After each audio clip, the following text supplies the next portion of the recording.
നമസ്കാരം. ഡെമോക്രസിയുടെ സമയമാണ്. ആദ്യം പ്രധാന തല്ലിക്കെട്ടുകൾ. ഗോവയിൽ പോയ ബുദ്ധി പോക്കറ്റിലാക്കാൻ അമിത്ഷായും മോദിയും. പരീക്കറെ രംഗത്തിറക്കി പുത്തൻ കളി. എടാ, നീ ഇറങ്ങണം. നീ ഇറങ്ങിയാലേ വല്ലതൊക്കെ നടക്കൂ. ആ കോൺട്രാക്ട് എനിക്ക് നഷ്ടപ്പെടാൻ പാടില്ല. നല്ല ഒരു രാത്രിയിൽ വന്ന് വീണ മാരണം. നീ പോയി ഒരു കുപ്പിയുടെ കഴുത്ത് പൊട്ടി ചടി തുടങ്ങ്. എണ്ണം വെച്ചോ, നാലാമത്തെ പെഗ്ഗിൽ ഐസ് ക്യൂബ്സ് വീഴും മുമ്പ് ഞാൻ എത്തിയിരിക്കും. ഗോവ പറഞ്ഞു പോയ ഗോവ തിരിച്ചു വന്നപ്പോൾ ദില്ലിയിൽ ആഘോഷം.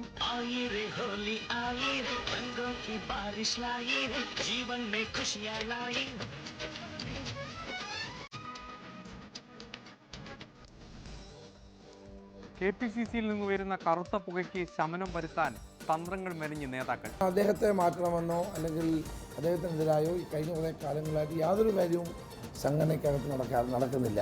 എല്ലാ നേതാക്കളുടെയും മനസ്സിൽ പ്രസിഡന്റ് സ്ഥാനം. ഉമ്മന് വേണ്ടി ആര്യാടൻ. KPCC പ്രതിഷ്ഠിതരാകണമെന്ന് ആഗ്രഹിക്കാത്ത കോൺഗ്രസിന്റെ നേതാക്കന്മാരാരെങ്കിലും ഉണ്ടാവും. എല്ലാവർക്കും താല്പര്യം ഉണ്ടാവും, സ്വാഭാവികമായി. ഉമ്മൻചാണ്ടി വരിക എന്ന് പറഞ്ഞാൽ അതിനേക്കാളും നല്ലൊരു ചോയ്സ് ഇന്ന് കേരളത്തിൽ ഇല്ല എന്ന് തന്നെയാണ് എൻ്റെ അഭിപ്രായം. സംഘപരിവാരങ്ങളെ എന്നും അകറ്റി നിർത്തിയത് തങ്ങളെന്ന വലിയ തമാശയുമായി ചെന്നിത്തല. BJPക്കും സംഘപരിവാറിനും RSSനുമെതിരെ ഏറ്റവും ശക്തമായ നിലപാട് സ്വീകരിക്കുന്ന കോൺഗ്രസ് പാർട്ടിയും കേരളത്തിലെ UDF-ഉമാണ്. പാർട്ടി ഉണ്ടാക്കിയതോടെ നരകവാരുതി നടുവിലായി തുഷാർ വെള്ളാപ്പള്ളി. മാസങ്ങൾ വെയിറ്റ് ചെയ്തു, പലതും നടക്കുന്നില്ല. അതിൻ്റെതായിട്ടുള്ള ബുദ്ധിമുട്ടുണ്ട്. കാരണം ഇടത് വലത് മുന്നണികളുടെ ഞങ്ങളോട് ഉണ്ടായിട്ടുള്ള അവഗണന കൊണ്ടാണല്ലോ ഇങ്ങനെ പുതിയൊരു രാഷ്ട്രീയ പാർട്ടി ഉണ്ടാകാൻ തന്നെ ഉണ്ടായിട്ടുള്ള കാരണം. മൂക്കുവരെ വെള്ളം കയറിയതോടെ പുതിയ അടവുകളുമായി തുഷാർ. ഞങ്ങളെ സംബന്ധിച്ചോളം ഈ പൊളിറ്റിക്കൽ പാർട്ടിയുടെ ശക്തി കേരളത്തിൽ എന്ത് എന്നുള്ളത് മുഴുവൻ പാർട്ടിയും കാണിച്ചു കൊടുത്ത ശേഷം മാത്രമേ എന്ത് എങ്ങനെ എന്നുള്ള കാര്യം ഞങ്ങൾ തീരുമാനമെടുക്കും. 5 സംസ്ഥാനങ്ങളിലെ വോട്ടെണ്ണൽ കഴിഞ്ഞ് ഞെട്ടിയവരൊക്കെ അതിൻ്റെ ആഘാതത്തിൽ ഇപ്പോഴും കിടപ്പിലാണ്. എന്നാൽ UPയും ഉത്തരാഖണ്ഡും പിടിച്ചെടുക്കാനുള്ള തന്ത്രങ്ങൾ മെനയുന്നതിനിടെ ഭരണത്തിൽ കിടക്കുന്ന ഗോവയിൽ എന്തോ അത് വിലപ്പോയില്ല. മനോഹർ പരീക്കറിനെ നായകനാക്കി കഴിഞ്ഞ തവണ ഗോവ പിടിച്ച BJP ഇത്തവണ അത് നിലനിൽക്കുമെന്ന അമിത മോഹത്തിലായിപ്പോയി. പരീക്കറിന് പിന്നാലെ എല്ലാം പോയി എന്ന സത്യം തെരഞ്ഞെടുപ്പിന് ശേഷം മോദിജിയും അമിത്ജിയും തിരിച്ചറിഞ്ഞു. അതോടെ ഫലത്തിന് ശേഷവും തന്ത്രങ്ങൾ പാറ്റാൻ അവർ തീരുമാനിച്ചു. അങ്ങനെ ആകെയുള്ള 40-ൽ 13 BJP ഭരിക്കാൻ തീരുമാനിച്ചു. 9 പേരെ പല ഭാഗത്തു നിന്നും കൂട്ടുപിടിച്ച്. അതിന് അമിത്ഷാ കണ്ടെത്തിയത് സാക്ഷാൽ പരീക്കറിനെ തന്നെ. ഹലോ, ജഗൻ എവിടെ? ഇവിടെ ഉണ്ടായിരുന്നതാ സർ, ഇപ്പൊ കാണുന്നില്ല. എവിടെ പോയെന്ന് ഒരു ഐഡിയയും കിട്ടുന്നില്ല. ഓ ഷിറ്റ്, ആകെ പ്രോബ്ലം ആണോ? എത്രയും പെട്ടെന്ന് സിറ്റി മുഴുവൻ അരിച്ചു പെറുക്കിക്കോ. എനിക്ക് ജഗനെ വേണം. ജഗൻ ഇല്ലാതെ ഒരു സ്റ്റെപ്പ് എനിക്ക് മുമ്പോട്ട് വെക്കാനാവില്ല. യെസ്, നന്ദകുമാർ. ശംഭോ മഹാദേവ. ഓ ജഗൻ, നീ എവിടുന്നാ?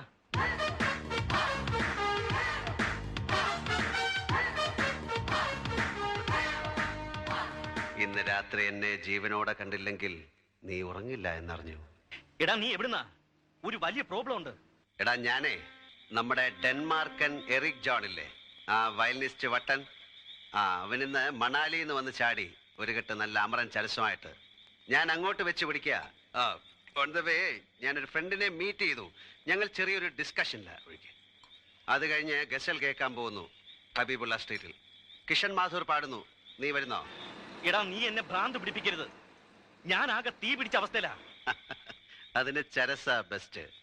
കൂടെ വേണമെങ്കിൽ റമ്മും കോളെ ഒരു പിൻബലത്തിന്. എടാ പൊന്ന നബി, എനിക്ക് പണി തന്നു. ശംഭോ മഹാദേവ. എടാ, നീ ഇറങ്ങണം. നീ ഇറങ്ങിയാലേ വല്ലതൊക്കെ നടക്കൂ. ആ കോൺട്രാക്ട് എനിക്ക് നഷ്ടപ്പെടാൻ പാടില്ല. നല്ല ഒരു രാത്രിയിൽ വന്ന് വീണ മാരണം. നീ പോയി ഒരു കുപ്പിയുടെ കഴുത്ത് പൊട്ടി ചടി തുടങ്ങ്. എണ്ണം വെച്ചോ, നാലാമത്തെ പെഗ്ഗിൽ ഐസ് ക്യൂബ്സ് വീഴും മുമ്പ് ഞാൻ എത്തിയിരിക്കും.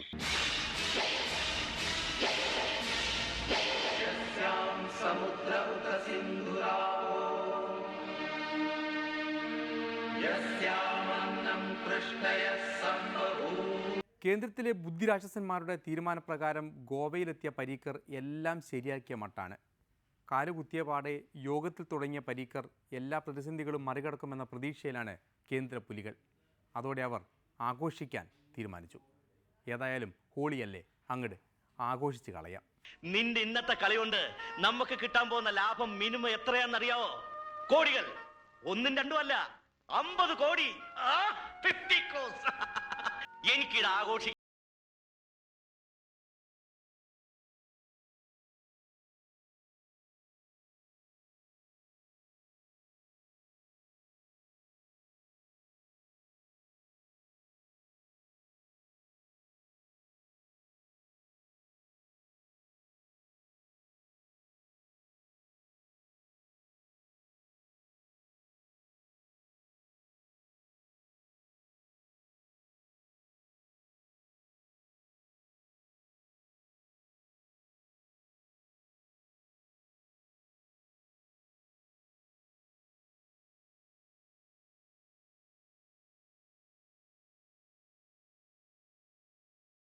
യു പിയിൽ തേരോട്ടം നടത്താൻ എന്തൊക്കെ കളി കളിച്ചോ അതിൻ്റെ 10 ഇരട്ടിയാണ് ഫലം വന്നതിന് ശേഷം അമിത്ഷായും മോദിജിയും ഗോവയിൽ കളിച്ചത്.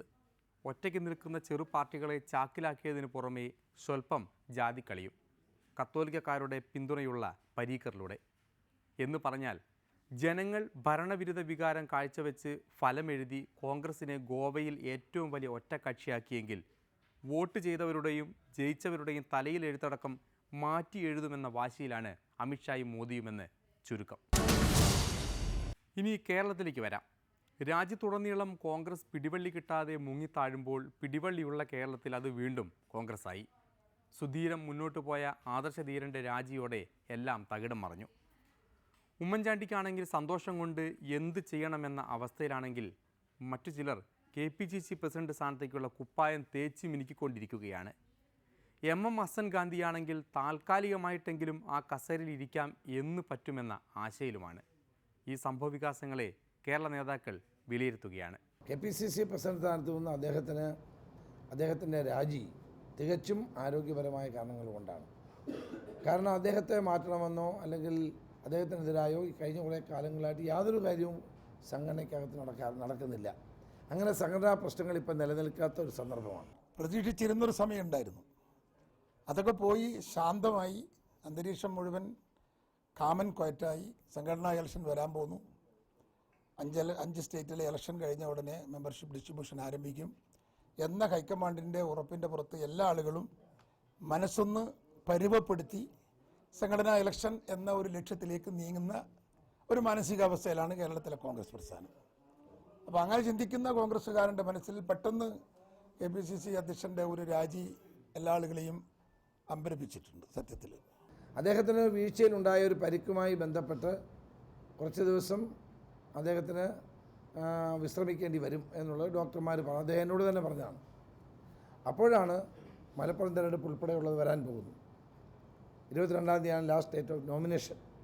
അപ്പോൾ ആ സന്ദർഭത്തിൽ KPCC പ്രസിഡൻ്റായിട്ട് തുടരുന്നത് അദ്ദേഹത്തിന് ആ സ്ഥാനത്തോട് നീതി പുലർത്താൻ കഴിയുന്നില്ല എന്നുള്ളതാണ് അദ്ദേഹം ഇന്നലെ പറഞ്ഞിട്ടുള്ളത്.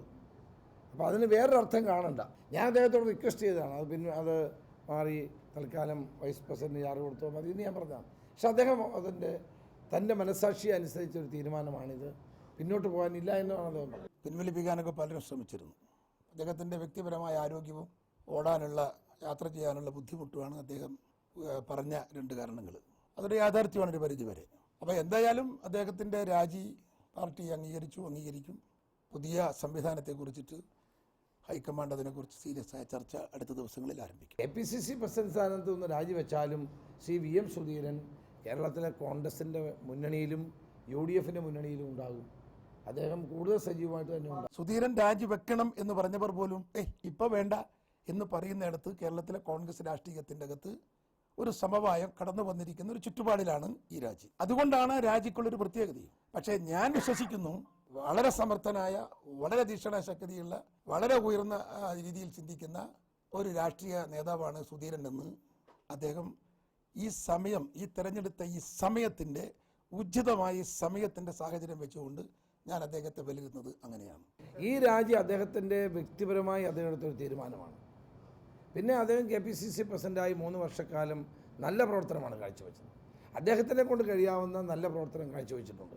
മാത്രവുമല്ല പൊതുവിഷയങ്ങളിൽ വളരെ ശക്തമായി ഇടപെട്ടുകൊണ്ടാണ് അദ്ദേഹം മുന്നോട്ട്. ഇപ്പം ഞാനന്ന് ആഭ്യന്തരമന്ത്രിയായതിനെ തുടർന്നാണ് KPCC പ്രസിഡന്റ് സ്ഥാനത്തേക്ക് അദ്ദേഹം വരുന്നത്. ഞാൻ ഒഴിഞ്ഞപ്പോഴാണ് വന്നത്.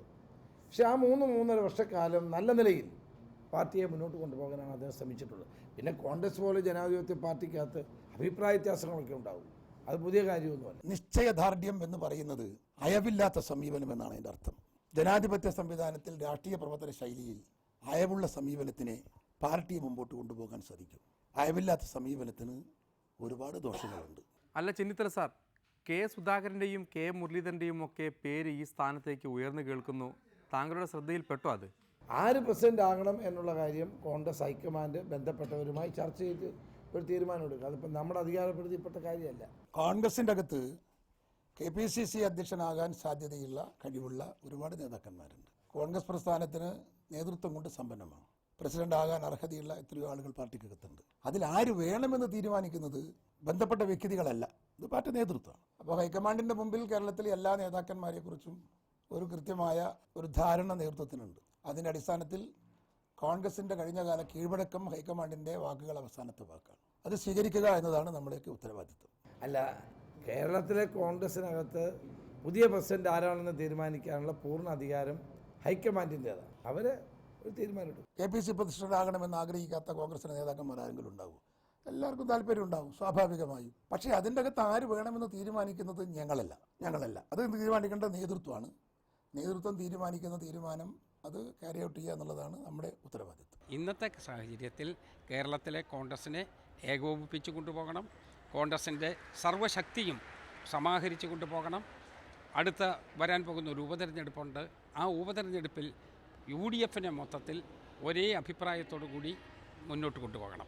6% ആയാലും അങ്ങനെ പ്രവർത്തിക്കാൻ പറ്റുള്ളൂ. ഞാൻ 9 വർഷം പ്രസിഡൻ്റായിരുന്നു. എല്ലാവരെയും യോജിപ്പിച്ചേ കൊണ്ടുപോയിട്ടുള്ളൂ. ഗ്രൂപ്പുകൾക്ക് അതീതമായിട്ട് തന്നെ നിൽക്കാൻ ഒരു പ്രസിഡൻ്റ് ആയിരിക്കുന്ന ഒരാൾക്ക് അത് KPC പ്രസിഡൻ്റ് ആയാലും DC പ്രസിഡൻ്റ് ആയാലും ബ്ലോക്ക് പ്രസിഡൻ്റ് ആയാലും എല്ലാവർക്കും അങ്ങനെ എല്ലാവരെയും കൂടെ ഒരുമിച്ച് കൊണ്ടുപോകാൻ പറ്റുള്ളൂ. ഈ പൊളിറ്റിക്കൽ നെസസിറ്റീസ് എല്ലാം കണ്ടുകൊണ്ടുള്ള ഒരു തീരുമാനം ഹൈക്കമാൻഡിൻ്റെ ഭാഗത്തുനിന്നുണ്ടാകുമെന്ന് തന്നെയാണ് എൻ്റെ വിശ്വാസം. 6 പ്രസിഡൻ്റ് ആകണം എന്നുള്ള കാര്യം കോൺഗ്രസ് ഹൈക്കമാൻഡ് ബന്ധപ്പെട്ടവരുമായി ചർച്ച ചെയ്ത് ഒരു തീരുമാനമെടുക്കും. KPC പ്രസിഡന്റാകണമെന്ന് ആഗ്രഹിക്കാത്ത കോൺഗ്രസിൻ്റെ നേതാക്കന്മാർ ആരെങ്കിലും ഉണ്ടാവും? എല്ലാവർക്കും താല്പര്യം ഉണ്ടാവും, സ്വാഭാവികമായും. ഇന്ന് കേരളത്തിലെ കോൺഗ്രസ്സിന് തർക്കങ്ങൾ സഹിക്കാൻ കഴിയുന്ന ഒരു സാഹചര്യമല്ല. അതുകൊണ്ട് തർക്കങ്ങളില്ലാതെ കേരളത്തിലെ കോൺഗ്രസിനകത്ത് യുണാനിമിറ്റിയോടുകൂടിയ ഒരു തീരുമാനമെടുക്കുന്നതിന് പ്രാപ്തമായ ലീഡർഷിപ്പിൽ വിശ്വസിച്ചിരിക്കുന്നവരാണ് എല്ലാവരും. വ്യത്യസ്ത തലങ്ങളിൽ ചർച്ച നടത്തി ഒരു അഭിപ്രായ സമന്വയത്തിൽ ഒരു KPCC അധ്യക്ഷൻ്റെ വരവാണ് ഞങ്ങളൊക്കെ ആഗ്രഹിക്കുന്നത്. ഞങ്ങളെല്ലാ നേതാക്കന്മാരോടും ആവശ്യപ്പെട്ടതും അതാണ്. നിരന്തരമായി ഞങ്ങൾ എല്ലാ നേതാക്കന്മാരെയും ബന്ധപ്പെടുന്നുണ്ട്. എല്ലാവരും ഇരുന്ന് ചർച്ച നടത്തി ഒരു അഭിപ്രായ സമന്വയത്തിലെത്താൻ സാധിക്കുമെങ്കിൽ പാർട്ടിക്ക് ഏറ്റവും നല്ലത് അത്തരമൊരു നിശ്ചയമായിരിക്കും, തീരുമാനമായിരിക്കും എന്നാണ് ഞങ്ങൾക്കൊക്കെ പറയാനുള്ളത്. അതൊക്കെ ഹൈക്കമാൻഡ് തീരുമാനിക്കേണ്ട കാര്യങ്ങളാണ്. ഹൈക്കമാൻഡ് തീരുമാനിക്കും തീർച്ചയായിട്ടും. കാരണം ഇപ്പോൾ ഒരു ഒഴിവ് വന്ന സാഹചര്യത്തിൽ പ്രത്യേകിച്ച് മലപ്പുറം ഉപതെരഞ്ഞെടുപ്പ് കൂടെ വരികയാണ്. ആ സന്ദർഭത്തിൽ അതിനെ സംബന്ധിച്ച് ഹൈക്കമാൻഡ് ആലോചിച്ച് ഒരു പെട്ടെന്ന് ഒരു തീരുമാനം എടുക്കുമെന്നാണ് ഞാൻ പ്രതീക്ഷിക്കുന്നത്. എല്ലാ സമവാക്യങ്ങളും പരിഗണിച്ച് എല്ലാ സമവായങ്ങളും നിശ്ചയിച്ച് ACC നേതൃത്വത്തിനുള്ള കണ്ടെത്താം. സംസ്ഥാന തലത്തിൽ പ്രധാനപ്പെട്ട നേതാക്കന്മാരുമായി ഒരു ഇൻട്രാക്ഷൻ നടത്തുമ്പോൾ സ്വാഭാവികമായും അതൊക്കെ ഉരുത്തിരിഞ്ഞു വരും. അത്ര വലിയ പ്രയാസമുള്ളൊരു സാഹസമാണ് എന്നൊന്നും എനിക്ക് തോന്നുന്നുമില്ല. ACC നേതൃത്വം മനസ്സ് വെച്ചാൽ ഒരാഴ്ച കൊണ്ട് പുതിയ KPC അധ്യക്ഷനെ കണ്ടെത്താൻ ACCക്ക് സാധിക്കും. വലിയൊരു പ്രയാസവും കോൺഗ്രസിൻ്റെ അകത്തില്ല. ഉമ്മൻചാണ്ടി വരിക എന്ന് പറഞ്ഞാൽ അതിനേക്കാളും നല്ലൊരു ചോയ്സ് ഇന്ന് കേരളത്തിൽ ഇല്ല എന്ന് തന്നെയാണ് എൻ്റെ അഭിപ്രായം. അത് കേരളത്തിലെ കോൺഗ്രസ് പ്രവർത്തകന്മാരും ആഗ്രഹിക്കണ ഒരു കാര്യമാണ്. ACC പ്രസിഡന്റ് ഞാനായിരുന്നെങ്കിൽ ഇപ്പം ഞാൻ അഭിപ്രായം പറഞ്ഞു. ഈ ഒരു സന്ദർഭത്തിൽ ശരിക്കും പെട്ടത് ചെന്നിത്തലയാണെന്ന് തോന്നുന്നു. VM സുധീരൻ പ്രസിഡൻ്റായപ്പോൾ ശകുനിയെ വെച്ച് യുദ്ധം ചെയ്യുന്ന രീതിയായിരുന്നു ഉമ്മൻചാണ്ടിയോട് ചെന്നിത്തല പ്രയോഗിച്ചിരുന്നത്. ഇതിപ്പോൾ എല്ലാം ഉരുത്തിരിഞ്ഞ് ഉമ്മൻ ഗ്രൂപ്പിന് പ്രസിഡന്റ് സ്ഥാനം കിട്ടിയാൽ പിന്നെ തീർന്നു. അങ്ങനെ ഇപ്പോൾ KPCC പ്രസിഡന്റിനെ പറപ്പിച്ചതുപോലെ അടുത്ത തെരഞ്ഞെടുപ്പ് അടുക്കുമ്പോഴേക്കും പ്രതിപക്ഷ നേതാവിനെ കൂടി ഒന്ന് ആപ്പിലാക്കിയാൽ പിന്നെ എല്ലാം ഉമ്മന് തന്നെ. എല്ലാം മുൻകൂട്ടി ചിന്തിക്കുന്നത് നല്ലതാണെന്ന് പറഞ്ഞുകൊണ്ട് ഇടവേളയാണ്. അത് കഴിഞ്ഞാൽ തുഷാർ യോഗം.